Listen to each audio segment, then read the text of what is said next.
What is up, guys? Welcome back to the TNT Business Podcast. I'm your host, KT Temple, and I'm here with my co-host, Kent Temple, the birthday boy. What's up, birthday boy? Yes. And if you're listening to this on Wednesday, then my birthday was yesterday.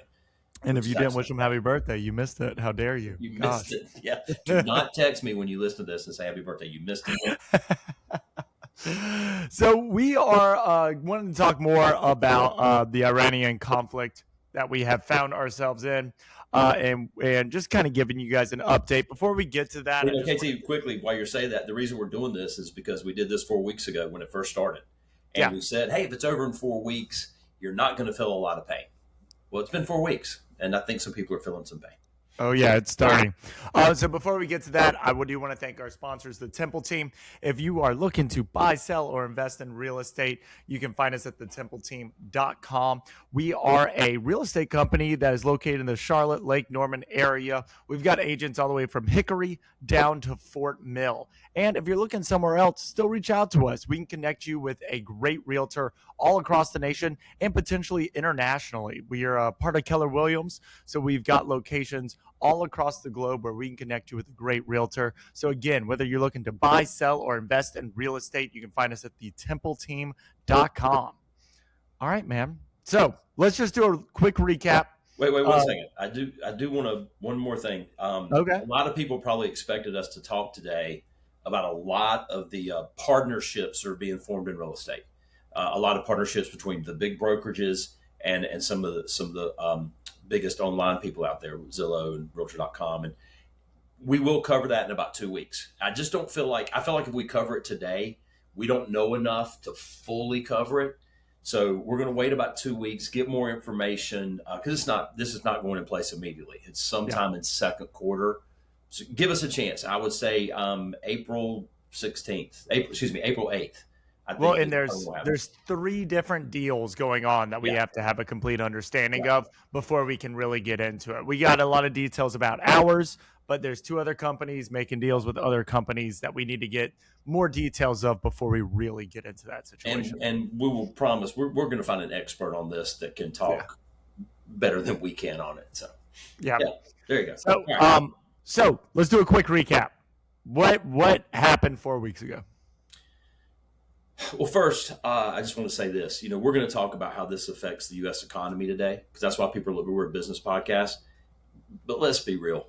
There's a lot of loss of life and livelihood and homelessness and food scarcity. There's a lot of things that go on in this that are way more important than what we're going to talk about today. And just, prayers for everybody involved in this, not just the soldiers, but all the way to the civilians. Just of course. Yeah. Yeah. All right, so the U.S. and Israel invaded Iran. The biggest reason they did it is they continue to develop nuclear weapons. And the fewer companies that have nuclear weapons, the better. And so that's been kind of a sticking point. A couple of years ago, we blew up a bunch of stuff. So that's the main reason they did it. Here's KT. I think the U.S. really went into this thinking this would be we're gonna blow all that stuff up, and then you'll basically follow our terms. I don't think they could predict that they could close the Strait of Hormuz, which is what's causing the economic instability right now. And I don't think, this is weird, KT. So Iran is basically bombing everybody. Yeah. What they're doing is they're just going in and attacking everybody's oil producing sites and liquid natural gas sites. And we'll talk about that. They're like, okay, fine. You know what? Even if you're my friend, I don't care. It's almost like we wiped all of their leadership away without having a plan. Well, I think this would have happened anyway. I think no one will know now because there is no leadership now there. It is gone. So they're about 3 levels deep. Yeah, if you look at it, they've kind of taken out the first 3 levels of leadership. And so, who knows? But that's, right now. So Iran has said, "Hey, great, we're gonna make the world suffer with a lack of fuel. This is what we're gonna do, and that's just what they're doing at KT to get us to stop bombing them. Okay, they want the U.S. and Israel to quit bombing them. So we're gonna do this to make it painful for the whole world. That's what they're going for, and I really do believe that. I think the U.S. probably really did go into this thinking this is going to be short. And we even talked about 4 weeks or less. Some people, I think there were some people that thought, hey, within a week, this is going to be done. Well, now we're 4 weeks in, and we don't seem real close right now. They're at a little bit of they are at a little bit of a standstill. There's still some bombing going on both ways and things happening. Apparently, I think there is some negotiating going on, but as KT, it's kind of like me and you are in a fight. And so we've got your mom going, back and forth between us. Me and you're not talking. We're not sitting at the table together, but mom's going back and forth between us. There's some countries that are kind of being go-betweens. Now, the U.S. is saying, hey, man, we're making strides. We're negotiating. Iran is completely denying that we're even negotiating.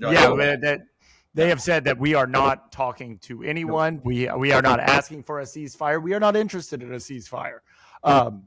Stay away from us is basically what they've said. But they always say that. That's the thing, that they never admit to negotiating until it's already over, and then they come in and they claim that they won. That whether they won or not, usually they don't. At best case, they maybe break even. But anyway, that's their protocol. Is we're going to deny, and then we'll say, oh, we did it because we won, and here's why we won. So, right now, man, if you look at this, okay, how is this affecting us? Man, it's having some major effects on the economy already. And most of it is through the price of oil. With the Strait of Hormuz blocked, it's just causing such a shortage. Here's the funny, KT. The U.S. exports more fuel than they bring in. Of course, we're like, well, it didn't used to be that way. And remember KT back in the 1970s. That's a joke. Oh yes, me. I remember. I remember the 1970s so fondly. Actually, but I can kind of remember a little bit. Just people, I can remember adults talking about it. About back then, it's because we relied on the world for oil, and we don't anymore. We actually are fine. But the problem is, it's a world economy. So although we're a net exporter, the price of oil is going up for us anyway. So we can't. And here's why. KT, if you had the oil, would you sell it to me for $5 if you could sell it to everybody else for 10? Of course not. No, yeah. And so because KT, there's a lot of countries in Europe and Asia that produce zero. Mm-hmm. They're completely reliant on importing all of it to get it done. And so I just don't, again, I'm not sure that was thought through well about how this really could affect us in terms of our prices. So now, we're already seeing it. I know the price of a gallon of gas on average was under $3 when it started. It's already right at $4. It could go to $5. The price of a barrel of oil was under 70 when this started.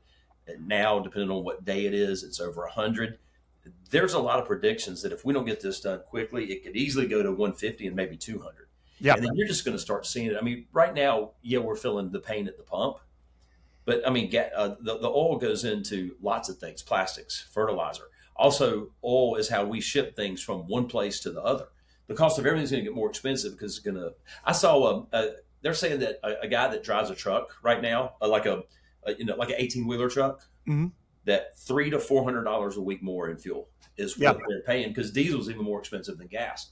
So they're overhead. A job that was already in decline of having enough workers is now less likely for people to go and either continue or start in. We're already missing drivers, so you're slowing down the circle of this economy. It's like I said, $300 to $400. That would hurt just anybody if all of a sudden $300 to $400 every week on something that you have to have to run your life goes away.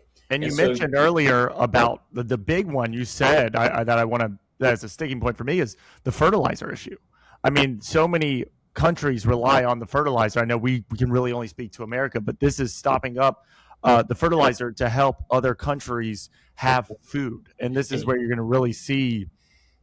And KT, I haven't seen this written down anywhere, but I'm pretty sure that when Russia invaded Ukraine, one of the big things that we were worried about was fertilizer because we get more of that from I think it's Russia is the big exporter of that. So now this is a second strike against those. It was already tough on the farmer to begin with. And so now they're just talking about, forget the recession in the U.S. There's a big talk of a worldwide recession this year, that is a real possibility. Most of the predictions I'm seeing right now are putting it at 25%. But again, they're all over. But in every day that goes by, it goes higher. It does. Right. It goes up a little bit. And so every day that goes by, it slows how quickly we can correct this too. the pain extends. Like, if we quit now, okay, that hurt a little bit. If we quit in a month, it's going to hurt way longer. These are not quick fixes when we talk about ending this. It won't just end. There's a lot of stuff that has to reopen, that has Sure. to reorganize. Well, there's several different things. Well, first off, okay, all the places that have been bombed by either side. Well, they're not going. If everything ended today, they're not opening back up today. Yeah. Okay. The other thing is, right now, there's a lot of Middle East countries that are actually producing zero oil because they have nowhere to store it. All the storage facilities are full. And the reason the storage facilities are full is because the ships can't get through the strait. Where to go? Pick it Where up. are you going to take it? So if the war ended right now, we're not going to start shipping oil tomorrow. We've still got to get the ships in there to start getting the oil to start, and then they got to start producing again and pump it up. A big one, when this first came through, I didn't understand it. One of the places that Iran hit first, and now they've hit again, is in Qatar. Mm-hmm. And they were I looked it up, and it says it was LNG, and they're bombing these. Now, full transparency, I had to go, okay, what's LNG? And it's liquid natural gas. They take the natural gas and put it in liquid form to be able to ship it. Man, there's tons of countries in Europe that rely on that natural gas. And I saw that where the stat I saw today was that 16% of Qatar's natural gas facilities have been hit, and it could be up to 5 years for them to repair them. So we're already telling you that natural gas there's going to be a limit on the supply there, unlike there was before for the long term, no matter when this ends. Now, but you're right.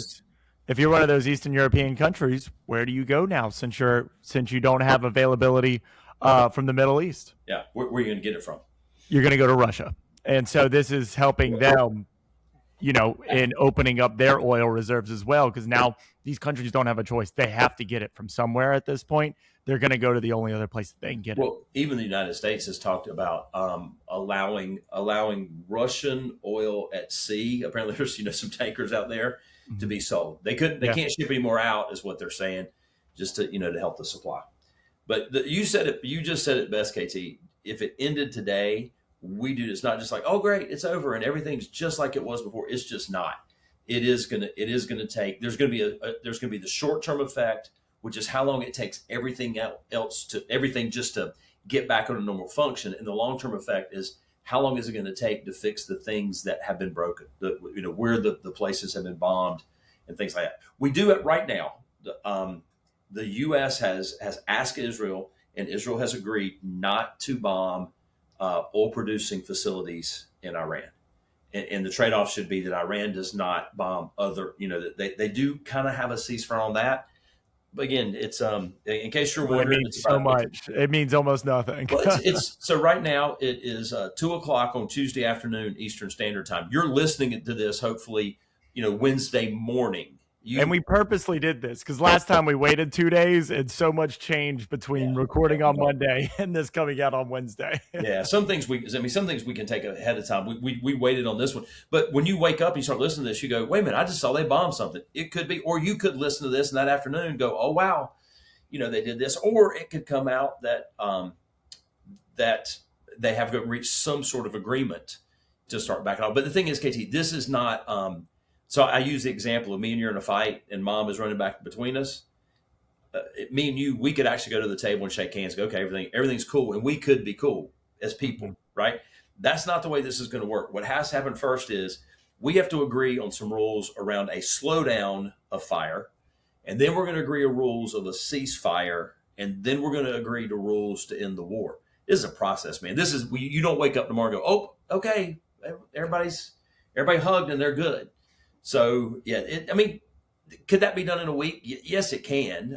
But it just doesn't turn off as quickly as you turn. I'll compare it to like this. It's easy to get married. If you got $50 and a ride to the courthouse, right? Yeah, you can get married. It's hard to get divorced. There's a lot of steps in getting a divorce. It's the same way, man. It's easy to start a war. We're in it now. Yeah, you just fire the first shot. You started a war. It's hard to stop a war. And they're gonna face that as we come out of this. Just know that, man, there's a serious threat around inflation. The job market is weaker than the last time we kind of faced some things that we thought that's not helping. Yeah, there's a real chance to give an idea on that, I mean, the term right now is job hugging.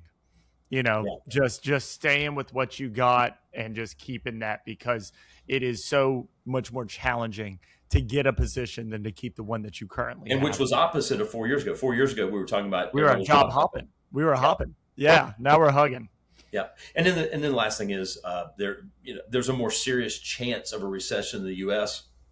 and a more serious chance of recession worldwide based on what's going on. And so again, we said this last time. What do you want to happen? You want this to end. You want this to be over, and you want us to get the oil supply flowing again, so that we can get back to normal and kind of prop up the economy a little bit. Yeah. Is what we need to do. Yeah. But I did. You said it, and you're more direct about this. I'm not sure they thought this all the way through about what could happen. I think maybe we made some errors and thought that Iran has really. I mean, to me, if I'm in their position, what they're doing is smart. They're going, okay, great. You're gonna mess with our oil. We'll mess with everybody's. Our industry right now is going through a lot of changes. The real estate industry is going through a lot of changes. And one of the most important things that I see our industry do is messaging, at least not from our industry, but at least our company, right? When we have something big that happens, like a new merger not a merger, but a new deal with Zillow, we go, okay, how do we be as clear as possible so that everybody understands and nobody freaks out? And throughout this entire war that we have set up, there is no messaging. There is no plan. There is nothing that has been said that we are going to get, that we are going to do. There's nothing around it. And so I hate to bring it back up, but our word of the year just keeps creeping around the corner all of the time. And it's because of this lack of messaging. And when we don't know what we're even there for, to do, to stop, you don't know why you as an American are involved in this in the first place. And it's frustrating. It's incredibly frustrating to see all this happen. Again, we just did this. Well, and KT, I think I get why they did it more than you do. I mean, I just understand the whole, as far as the nuclear power goes. Now, is that a threat to us? Not as much to us as it is Israel. But here's the thing: what we did learn through this, they didn't know that Iran had missiles that could go 2,500 miles. They just found out they did. By the way, does that mean they can hit the U.S.? Nope. No. Does that mean they can hit Paris? Yep. Yeah. Does that mean they can hit London? Yep. If they have more of them, and again, they're like, "What did they really have them? Did they take a warhead off?" So I don't know the answers to those. It was like when they flew some 2,500 miles. Everybody went, "Well, they could do that." Comparatively, incredibly cheap to produce. Incredibly cheap to produce these weapons. It's incredibly expensive to stop them. And so that's why people keep saying, like, how do they keep hitting all these countries? Well, you can only stop so many, right? If you fire a ton of them at the same area, some are going to get through. And that's what you're seeing happen right now. They genuinely can't afford to keep stopping all of these lower missiles if they all come in at the same time. So and KT, probably the last thing, and I do know that not all of our audience focuses on real estate, but I know a lot of it does. And we talked about this. So when the day before they attacked Iran, we finished that Friday with an average 30-year fix of 5.99, and we woke up Monday, it was 6.3, and then it had slowly kind of ticked back down, and then in the last week it's went crazy. Yesterday it was about 6.35. Yep. And the worst prediction we had for this year was that we would end the year at 6.4. That was the most pessimistic, and we're sitting at 6.35. It's like, oh wow, this so it's really put a lot of people, I think, that were ready to, when we got that rate down to 6. I think a lot of people were ready to come off the sidelines to get back in the buying process, that now have backed up and said, yeah, I don't know if I like this as much right now. Now again, if you're in the real estate industry, you need to sit down with a pencil and piece of paper and show people the difference in their payment at 6.0 versus 6.35. And on a $400,000 house, it's not that much, but you need to be able to do that. But I'm just telling you, it's definitely, as we in the spring market, man, it has put a damper on a lot of people, especially those more in the opening price point and the first time home buyers. Yeah. And so we will watch that. But when you look at that 10-year treasury, man, it's going up. Mortgage rates are going up. We go into recession. I don't know, man. It's if Oh you're my in the God, real are estate you going to industry, say that people you want this to be are over. you going to say people are uncertain again? No, we are not. That was uncertainty was the 2025 word. It's not the 2026 word. The 2026 word is optimism. And Oh, by the time you hear this, the war's going to be over, and nobody's even going to listen. They're like, oh, well, Kent and KT taped that one too soon. my They should have wife's in the waited. other room. If we want the optimism podcast, we can go get her. She's much No, more no. optimistic than me and you are. All right, guys. Well, any final thoughts? No, I just hope this helps. I know this is the biggest question I get. It's around, okay, what's going on? Well, this is what's going on. And at this point, I think I was, I was more optimistic of this ending soon last time than I Yep. am this time. I don't know. I mean, it could if they're really talking, but man, I'll tell you, if there's one more, if they hit oil fields one more time, oh man, I don't know. It's gonna be on. Happy birthday. Thank you. Close this out. Guys, little life update with me. I am moving to Austin, Texas tomorrow. How you So getting there, KT? How are you getting Austin again, KT? for my dad's birthday, I told him to buy his own plane ticket during the worst airline travesty we have had in a long time to come up and to grab my U-Haul and drive it to Texas for me, so me and my wife can sit in our cushy car with our dog and And drive he the rest forgets of to the way tell home. you that U-Haul I'm driving by myself, Yep. 1,800 miles across country. I'm also pulling a car. Yes. On that. That's what I'm doing for my birthday for 4 days. He's a good guy, Hashtag guys. I dad know we of give him the a year. lot of crap, but he's a really good guy, I promise. So we'll be back again next week from a new location for me. But I want to thank the Temple team again for sponsoring this podcast. Whether you're looking to buy, sell, or invest in real estate, find us at thetempleteam.com. And if you found this episode interesting, feel free to leave us a review. Give us 5 stars. Really helps us out a lot, guys. Or share this with somebody. We'll see you guys again next Wednesday. Have a good day, everyone.